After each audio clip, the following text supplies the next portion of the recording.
Hello dears, ഇന്ന് നമുക്ക് നല്ല വറുത്തരച്ച ചിക്കൻ കറി ഉണ്ടാക്കിയാലോ. അതിനായിട്ട് ഞാനിത് 1/2 കിലോ ചിക്കൻ എടുത്തിട്ടുണ്ട്. നമുക്ക് കുറച്ച് ചിക്കനേ ആവശ്യമുള്ളൂ. അപ്പോൾ 1/2 കിലോ ചിക്കൻ എടുത്തിട്ടുണ്ട്. അതിന് വേണ്ടിയിട്ട് 2 ഉള്ളിയും ഒരു തക്കാളിയും പിന്നെ കുറച്ച് ഇഞ്ചിയും വെളുത്തുള്ളിയും എടുത്തിട്ടുണ്ട് കേട്ടോ. വറുത്തരച്ച് വെക്കുന്നതിന് നമുക്ക് അധികം ഉള്ളിയൊന്നും ആവശ്യമില്ല, കുറച്ചേ ആവശ്യമുള്ളൂ. ഇനി നമുക്കിത് മെയിനായിട്ട് ഇതിന് വേണ്ട തേങ്ങ ഒന്ന് വറുത്തെടുക്കണം കേട്ടോ.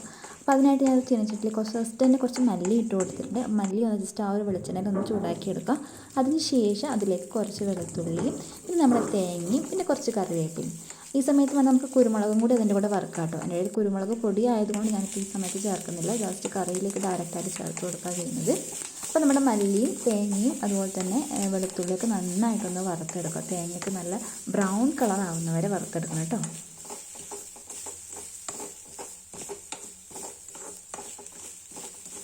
അപ്പോൾ നമ്മുടെ തേങ്ങയ്ക്ക് ഇത് നന്നായിട്ടൊന്ന് വറുത്തെടുത്തിട്ടുണ്ട് കേട്ടോ. ഇനി നമുക്കിതിലേക്ക് നമ്മുടെ മുളക് പൊടി ചേർത്ത് കൊടുക്കാം. ഞാൻ അധികം എരിവില്ലാത്ത നമ്മുടെ കാശ്മീരി മുളക് പൊടിയാട്ടോ ചേർത്ത് കൊടുക്കുന്നത്. അപ്പോൾ ഞാൻ ഓൾറെഡി കുരുമുളക് ഇടുന്നതുകൊണ്ട് അധികം എരിവ് ചേർക്കുന്നില്ല. അപ്പോൾ ഈ മുളക് പൊടി ചേർത്ത് കൊടുത്തിട്ട് അതിൻ്റെ പച്ചമണം മാറുന്നവരെ നന്നായിട്ടൊന്ന് വഴറ്റിയെടുക്കുക കേട്ടോ. എന്നിട്ട് നമുക്ക് പെട്ടെന്ന് തന്നെ ഫ്ലെയിം ഓഫ് ചെയ്യാം. അധികം ഫ്ലെയിം ഒന്നും വേണ്ട കേട്ടോ. ഇവിടെ ജസ്റ്റ് ഒന്ന് ആ ഒരു തേങ്ങയുടെ ചൂട് തന്നെ ആ മുളക് പൊടിയുടെ മണക്കെ ഒന്ന് മാറി വരും. എന്നിട്ട് നന്നായിട്ടൊന്ന് തണിയാൻ വെക്കുക. നന്നായിട്ട് തണിഞ്ഞതിന് ശേഷം നമ്മുടെ മിക്സിയുടെ ജാറിലിട്ട് നല്ല പേസ്റ്റ് പോലെ അരച്ചെടുക്കണം കേട്ടോ. ഒരു തരികളില്ലാതെ നല്ല പേസ്റ്റായിട്ട് തന്നെ അരച്ചെടുക്കണം കേട്ടോ. ഇനി നമുക്ക് ചിക്കൻ കറി ഉണ്ടാക്കാൻ തുടങ്ങാം. അതിനായിട്ട് ഞാനൊരു പാത്രത്തിലേക്ക് ഓയിൽ ഒഴിച്ച് കൊടുത്തിട്ട് അതിലേക്ക് നമ്മുടെ ഉള്ളി ഇട്ട് നന്നായിട്ടൊന്ന് വഴറ്റിയെടുക്കുകയാണ് കേട്ടോ. ഞാനിപ്പോൾ വറുത്തരച്ച് വെക്കുന്നതിന് അധികം ഉള്ളി ഒന്ന് വഴറ്റിയെടുക്കാറാണ്. ജസ്റ്റ് ഒന്ന് എണ്ണയിൽ ഇങ്ങനെ വറുത്താക്കിയേ വേണ്ട, ഒരുപാടൊന്നും വഴറ്റിയെടുക്കണ്ട. ഞാൻ അപ്പം തന്നെ എല്ലാം ഒരുമിച്ച് തന്നെ ചേർക്കാറുണ്ട് കേട്ടോ. അപ്പോൾ ഉള്ളി ജസ്റ്റ് ഒന്ന് ചൂടായി വരുമ്പോൾ അതിലേക്ക് ഇഞ്ചി വെളുത്തുള്ളിയുടെ പേസ്റ്റ് ചേർത്ത് കൊടുക്കും. നന്നായിട്ട് പേസ്റ്റ് അല്ല, നല്ല ചതച്ചിട്ട് ചേർത്താൽ മതി കേട്ടോ. അപ്പോൾ ഇഞ്ചിയും വെളുത്തുള്ളി നല്ലപോലെ ചതച്ചിട്ട് ചേർത്ത് കൊടുക്കുവാണ്. അതും ജസ്റ്റ് അതിലേക്കൊന്ന് ചൂടാക്കി വരുമ്പോൾ തന്നെ അതിലേക്ക് തന്നെ തക്കാളി കൂടി ചേർത്ത് കൊടുക്കുക. അപ്പോൾ ഇതെല്ലാം കൂടി ജസ്റ്റ് ഒന്ന് നന്നായിട്ട് വഴറ്റിയെടുക്കും. നല്ല പേസ്റ്റ് പോലെ ഒന്നും വഴറ്റിയെടുക്കണ്ട കേട്ടോ. ജസ്റ്റ് ഒന്ന് എണ്ണയിലൊന്ന് ചൂടാക്കി എടുത്താൽ മതി.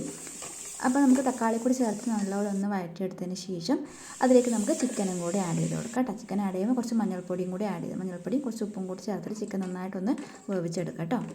അപ്പോൾ നമ്മുടെ മസാലയ്ക്ക് ചിക്കനൊക്കെ ചേർത്ത് അതിൽ മഞ്ഞൾപ്പൊടി ഉപ്പൊക്കെ ചേർത്ത് കൊടുത്തിട്ടുണ്ടെങ്കിൽ നമുക്കിതൊന്ന് അടച്ച് വെച്ചിട്ട് വേവിക്കാം കേട്ടോ. അതിൽ വെള്ളമൊന്നും ചേർക്കേണ്ട, ചിക്കൻ തന്നെ എന്തായാലും വെള്ളം ഇറങ്ങി വരും. അപ്പോൾ വെള്ളമൊന്നും ചേർക്കാതെ നന്നായിട്ടൊന്ന് അടച്ച് വെച്ചിട്ട് 5 മിനിറ്റ് ഒന്ന് വേവിച്ചെടുക്കാം കേട്ടോ.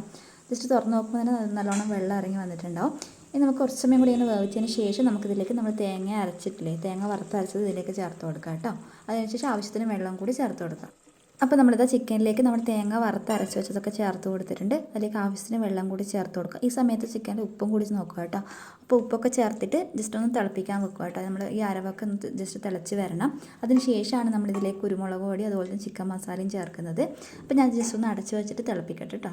അപ്പോൾ ഇത് നമ്മുടെ ചിക്കൻ കറി അരവൊക്കെ ചേർത്തിട്ട് നന്നായിട്ട് തിളക്കാൻ തുടങ്ങിയിട്ടുണ്ട് കേട്ടോ. ഈ സമയത്ത് നമുക്കിതിലേക്ക് കുറച്ച് ചിക്കൻ മസാല അതുപോലെ തന്നെ കുരുമുളക് പൊടിയും ചേർത്ത് കൊടുക്കുക. നമ്മൾ എരിവിനായിട്ട് വേറെ ഒന്നും ചേർത്തിട്ടില്ല, കുരുമുളക് പൊടിയാണ് കേട്ടോ കൂടുതലായിട്ട് ചേർക്കുന്നത്.